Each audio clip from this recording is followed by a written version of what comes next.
you?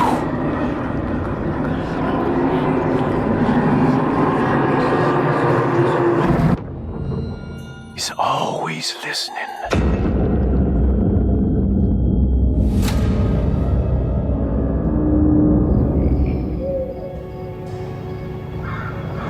Last night I dreamt that my uncle hung himself in the attic, that we were too late. The house looked different, but it was still called Derceto. Definitely a weird place. Feels like I've been here before. I just can't think why. Let's not waste any time, Detective. Yeah, you're right. Let's go get your uncle, Miss Hartwood.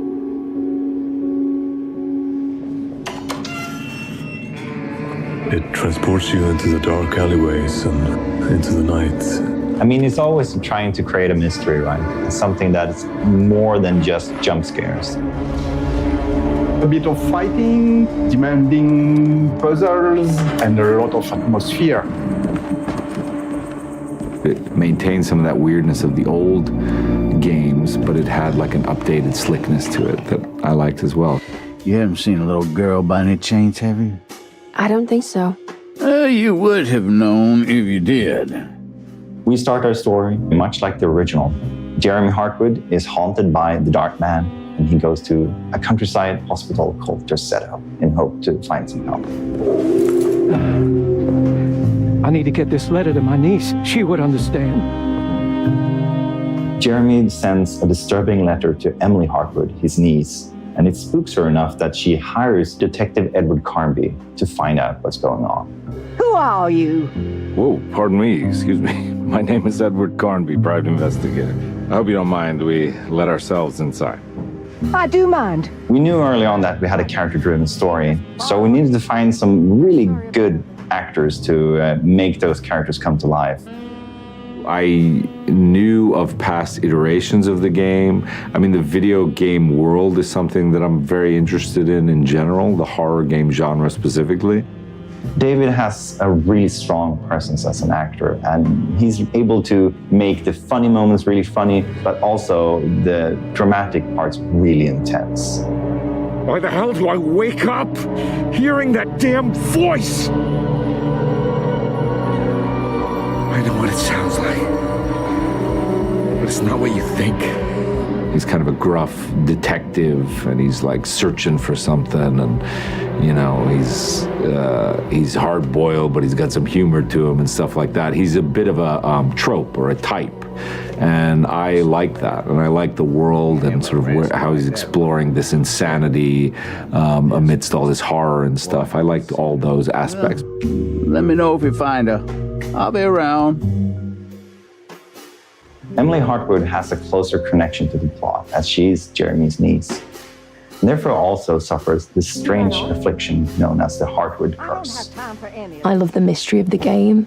I love the picture of her. Like, there was so much about it that I was curious of. There's a lot of fear within her and a lot of speculation and curiosity and I guess dread, intrigue. Like there's a lot about her that is kind of on edge. 10 years now. More even since he died. He died a hero. Jodie's a fantastic actress, and she brings a lot of nuance to Emily as a character, and it really makes us sympathize with her. Who's in here? Show yourself. Yes, there is the kind of scary element, but then she still has to go on a journey and discover different things, and there should still be room to breathe and have a funny moment or a sarcastic moment or a moment of discovery. So it's just trying to really kind of keep all those other beats alive amongst the kind of darkness of it all, I guess, is how I felt anyway.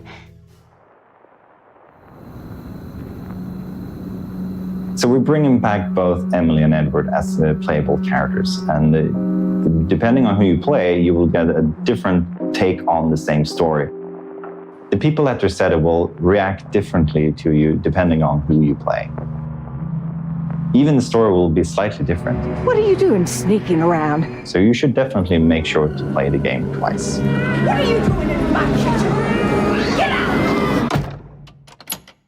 The way that we reimagined the game was basically looking at the original, and it feels like we've been cultivating a seed that was planted 30 years ago, and it has now grown into something even more dark, even more sinister.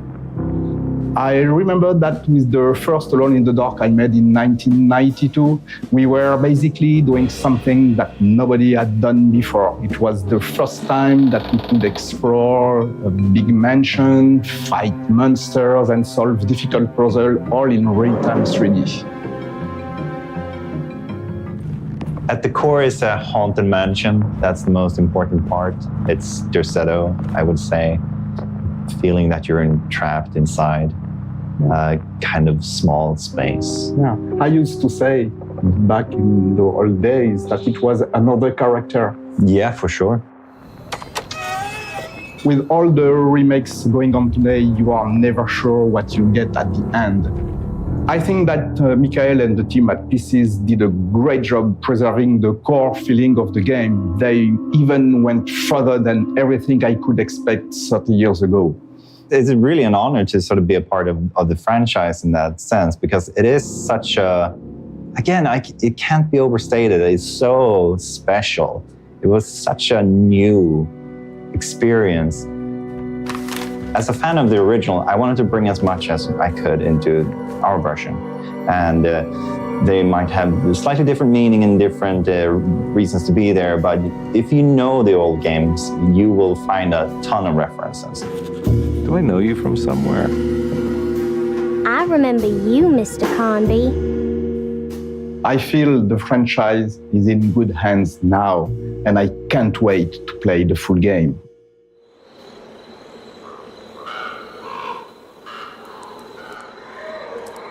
To give you a taste of what the full game will be, we also created a prologue, and it features a character from the game called Grace Saunders, who is a little girl, and you play as her walking around Derceto and trying to post a letter.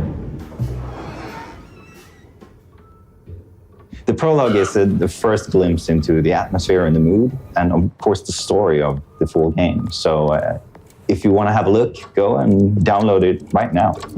They're so creepy.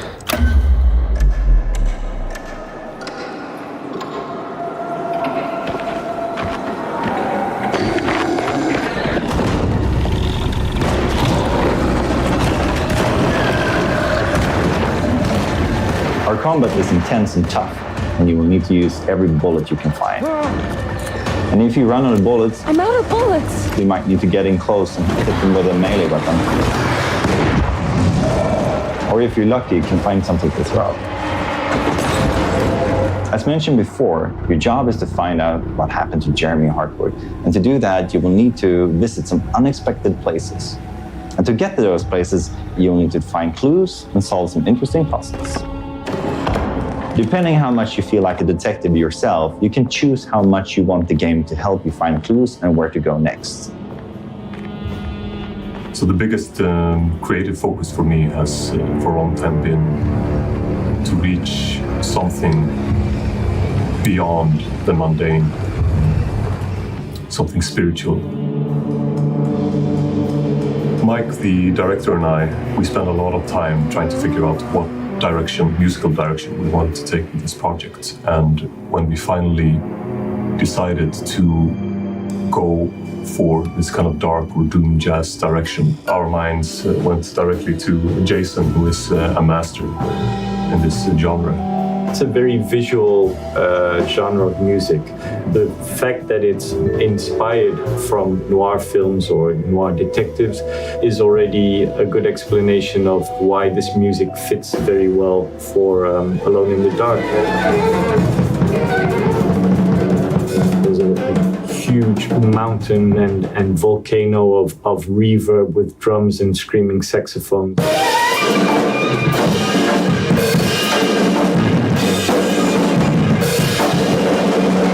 To this explosion of hair rising horror and big chaos. As the player is drawn deeper into the game world, they will face off with the sinister presence known as the Dark Man. The Dark Man isn't real, Jeremy. There is nothing he can do to hurt you. God How do you think any of this is happening? How do you still not trust my words? Fine. Then let me help. Don't be foolish. He will bury you next to me in his sunken temple for an eternity. Real or not, something is definitely corrupting the mind of Jeremy Hartwig. Something very, very dangerous.